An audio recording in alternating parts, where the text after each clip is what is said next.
আসসালামু আলাইকুম। RFL showroom Maniknagar পুকুরপাড় crockeries বাজারে পাওয়া যাচ্ছে। আমাদের ফিটিং আইটেমগুলো দেখে নিন। এটা আমাদের সিগনেচার আলমিরা মার্কেটে যাবে কার্টুন 1 এবং কার্টুন 2 দুইটা কার্টুনে যাচ্ছে। এখন আমরা একটা আনবক্সিং করব, আনবক্সিং করে এটা একটা ফিটিং ভিডিও দেখাবো। প্রথমে আমরা কার্টুন 1 আনবক্সিং করব।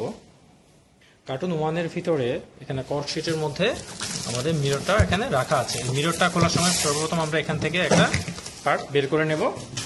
বের করে নেওয়ার পরে আমরা কর্ড শিটটা বের করব। মিরর বের করে আমরা এটা আলাদা জায়গায় রেখে দেবো। আমরা কার্টুন থেকে সবগুলো পার্টস একটা করে একটা বের করব, বের করে আমরা সাজিয়ে রাখবো। কার্টুন 1 আমাদের আনবক্সিং এটা কমপ্লিট। এখন কার্টুন 2 আনবক্স করব। ক্রাইটেরিয়া অনুযায়ী এখানে প্রত্যেকটা পার্টস আলাদা আলাদাভাবে এখানে আমরা সাজিয়ে রাখলাম। ছোট অ্যাক্সেসরি যেগুলো আছে এগুলো আমরা একটা জায়গায় সাজিয়ে নিলাম। আমাদের প্লেইং ডোর, যেটা প্লেইং ডোরের মধ্যে আমরা এখন হ্যান্ডেলটা প্রথমে লাগিয়ে নিচ্ছি। এটা হচ্ছে আমাদের মিরর ডোর। মিরর ডোরের ক্ষেত্রে প্রথমে আমরা পুশ লকটা সেটিং করে নেব। পুশ লকটা সেটিং করার জন্য এখানে আমার 4টা গ্রুপ করা আছে, উপরে 4টা এবং নিচে হচ্ছে 4টা গ্রুপ।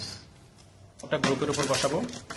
পুশ লকের হাত দিয়ে টাচ করার অংশটা নিচে থাকবে, উপরে থাকবে প্লেন অংশটা। এখন আমরা গ্লাসটা কক্সিট থেকে বের করে নিচ্ছি। এর নিচের অংশে ফিক্সড একটা পার্ট লাগানো থাকবে, যে ফিক্সচারটা ফাঁকা থাকবে। এখন গ্লাস সেটিং এর জন্য প্রথমেই আমরা গ্লাসটা এখানে বসাবো এবং উপরের দিকে প্রথমে এটা ঢুকবে, উপর অংশে ঢুকে যাবে। তারপর আমরা ডোরটা দাঁড় করাবো, দাঁড় করলে অটোমেটিক্যালি লক হয়ে যাবে।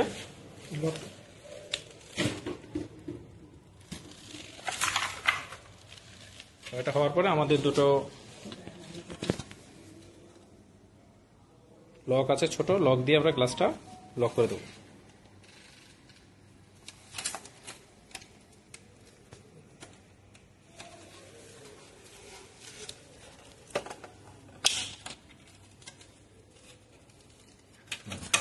তাহলে এটা হচ্ছে আমাদের একটা লক, এটা হচ্ছে একটা লক। দুটা লকের মাধ্যমে গ্লাসটা প্রপার সেটিং হলো। গ্লাসটা আমরা সেটিং করার পরে উপরে ফিক্সড পার্টটা এখানে সেটিং করে নেব। আমরা বটম পার্টের নিচে স্টপার সহ হুইল সেটিং করে নেব।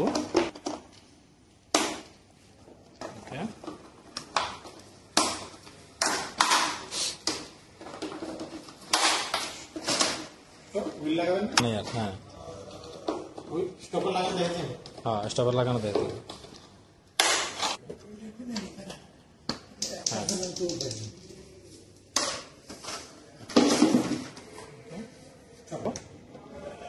প্রথমে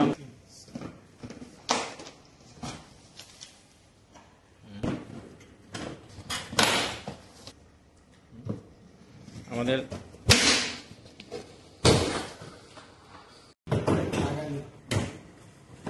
দুইটা কম্পার্টমেন্ট আমাদের রেডি হলো। ঠিক একইভাবে আমরা 3 নম্বর কম্পার্টমেন্টের কাজ করব। আমাদের 3টা কম্পার্টমেন্ট রেডি হওয়ার পরে আমরা এখানে সেপারেটর বসাবো।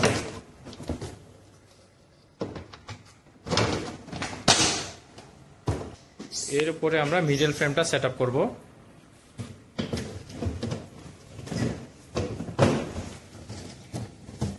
নিচে থাকবে আমাদের বটম পার্ট, এরপরে হচ্ছে আমাদের ড্রয়ার ফ্রেম দুটা, এর উপরে হবে আমাদের মিডল ফ্রেম।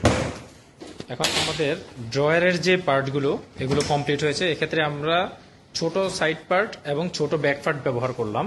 আর এখন উপরের দিকে যেগুলো আমরা সেটিং করবো এগুলো সবগুলো থাকবে আমাদের বড় সাইড পার্ট এবং বড় ব্যাক পার্ট। এগুলো হচ্ছে আমাদের বড় সাইড পার্ট, বড় ব্যাক পার্ট। এক্ষেত্রে উপরের দিকে সেটিং এর জন্য আমাদের 9টা সাইড পার্ট লাগবে এবং 3টা লাগবে বড় ব্যাক পার্ট। মিডলও আমরা একটা পার্ট দিয়ে একটা পার্টিশন করে নিলাম। এটা হচ্ছে আমাদের হাফ ফ্রেম, এটার সাথে আমরা হাফ ফ্রেম সংযুক্ত করবো। এখন অবশ্যই লকিং এর ক্ষেত্রে আমাদেরকে একটু সচেতনভাবে লকিং করতে হবে, যাতে প্রত্যেকটা পয়েন্ট এখানে ঘাটে ঘাটে বসে। সেম সিস্টেমে আমরা উপরের কম্পার্টমেন্টটা রেডি করব। আবারও হাফ ফ্রেম সংযুক্ত করলাম। ফ্রেমের উপরে আবারও আমরা side part, separator back part দিয়ে উপরের কম্পাউন্ড রেডি করলাম। এই পর্যায়ে আমরা ড্রয়ারগুলো সেটিং করে নেব। ড্রয়ারের সাথে ফ্রন্ট প্যানেলগুলো আমরা সেটিং করব। ফ্রন্ট প্যানেল সেটিংয়ের আগে আমরা অবশ্যই ফয়েলের ডিজাইন অনুযায়ী এগুলো আমরা সাজিয়ে নেব। ছোট 2টা ফ্রন্ট প্যানেল এবং বড় হচ্ছে 2টা ফ্রন্ট প্যানেল। তারপরে আমরা সিরিয়াল অনুযায়ী এটা সেটিং করব।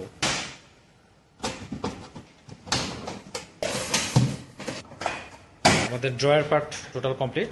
এখন আমরা টপ এবং ডোর সেটিং করব।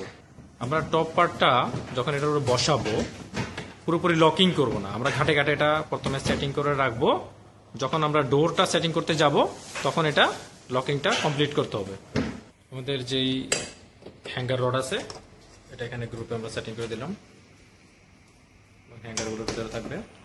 এখানে আমাদের ডোরের ক্ষেত্রে এখানে একটা লক পয়েন্ট আছে আর উপরে আরেকটা লক পয়েন্ট আছে। এটা আমরা ডোরের সাথে ঘাটে ঘাটে এটা মিলিয়ে নেব।